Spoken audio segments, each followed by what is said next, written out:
Welcome back in the kitchen with Karen Dosker from the Wisconsin Milk Marketing Board, and it is time for dessert. That's right. This is a fun one, especially on a day when there's not a lot going on, because it's a little bit of a process, but oh, the payoff is big. It'd be fun to do this at the end of the night for a dinner party. Oh, yeah, bring absolutely. these out. Ooh. It's really kind of trendy as well, having brie cheese with apples, and brie pairs really well. Wisconsin brie with sweet flavors that are in fruits, so this is going to be a really great dessert. Of course, we also have some caramel on there, a caramel sauce I made with some salt, so that's salted caramel flavor. We're not counting calories today, so we're making homemade apple, or I should say homemade apple fritters with slices of brie cheese to get the whole like cheese, remember the cheese and apple pie thing, and then caramel sauce. So yum, yum, yum. So first we're going to do our batter? Make our batter first. So I have 1.5 cups of flour.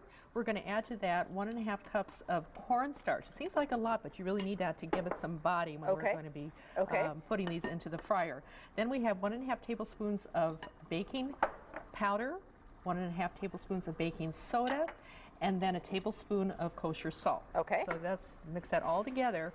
And then what's really key, Amy, is water is cold. Okay. So this is going to help foam up. We have 2 cups of cold water that I just pulled out of the refrigerator. But the batter ingredients are pretty simple, stuff we already have, which is nice.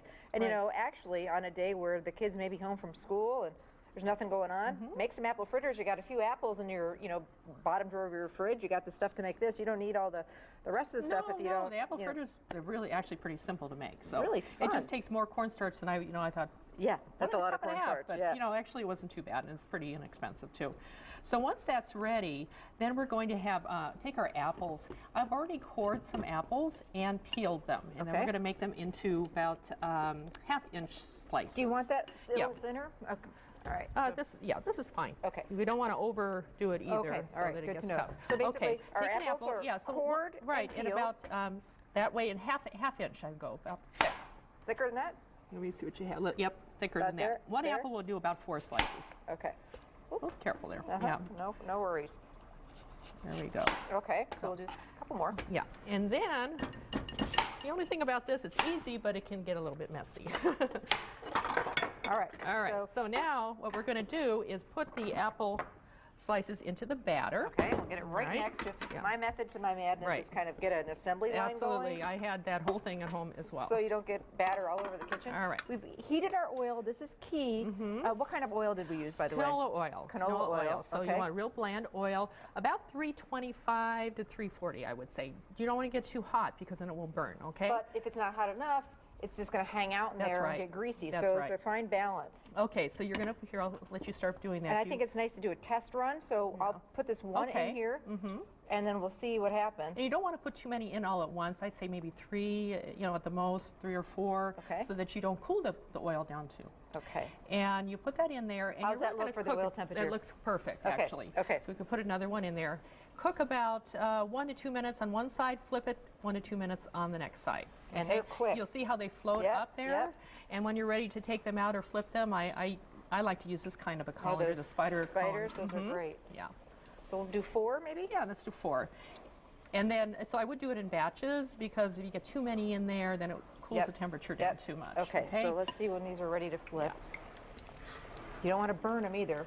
That's correct. Perfect. Oh, yummy. That's nice.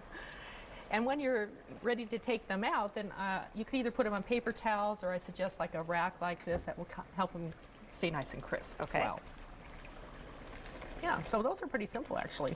Just if you just wanted those would be great with maybe a little powdered sugar. Yeah, that's what I was thinking. Oh, my goodness gracious. Okay, so we've got these that are already done. That's right. Let's show everybody how we plate them up. Okay, they're so golden brown and delicious. I have a nice white plate here. So what we're going to do is put some apple butter. If you're not familiar with apple butter, about a big tablespoon. That's kind of a concentrated apple sauce in a way. Okay. And then we're going to put one of the fritters on top. Then we're going to have some of our Wisconsin brie cheese, a nice thick slice that goes right there. Now remember, the apple fritters are nice and warm, so that's going to start making that gooey there. And the other thing is brie cheese, people are afraid, I think, the name kind of freaks people out. It is nothing to be afraid of. Anybody I've ever known that has tried it loves it. It's very mild. Kids will love it. That's Don't right. think like blue cheese or goat cheese. It's nothing Oh, like no. that. Creamy, earthy. That's But the sort of- name, I think, has people a little bit concerned. That's right. It Don't does worry sound a about little it. funny, but Yep. You'll find it Okay. in the more specialty cheese All right. section of your grocery store. And- So then we basically took the apple fritter, apple butter, apple fritter, slice of brie, another apple fritter, Yeah. which again is going to be nice and warm. And then I have some caramel sauce that I made that actually is in the recipe that you can get at eatwisconsincheese.com. What are some of the things in the caramel There's sauce? sugar and water. Then at the end, once you cook that and make it nice and brown, you add some cream. Add to that and a little bit of butter and salt. Okay. Or you can cheat and buy the pre-made caramel sauce. I'm just getting these fritters out. Okay. They look beautiful. Let's see what this is. So that's real simple to make, and there is a recipe that comes with it for the caramel sauce.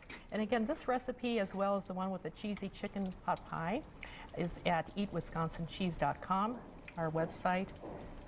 There we go. Like Karen, that. these look fantastic. What a fun thing to do with the kids. Now, if you're doing it with the kids, make them stand back. This oil is hot, That's but right. really fun. Oh, Karen, that looks Does that fantastic. look good? So it's a real kind of pretty dessert. Ooh, and wow. Those warm fritters are going to melt that cheese, that Oh, my goodness Wisconsin brie gracious. cheese, and make it real nice and soft and Wow, yummy. that's all I have to say. Wow. For the recipes, as you mentioned, you can get them on the Dairy Council's website or eatwisconsincheese.com. or our website, fox11online.com. Click on the Living tab and recipes, and they'll be right there. I think our bolognese sauce is finally ready. We're going to plate that up and show you how to serve it coming up, so stay with us.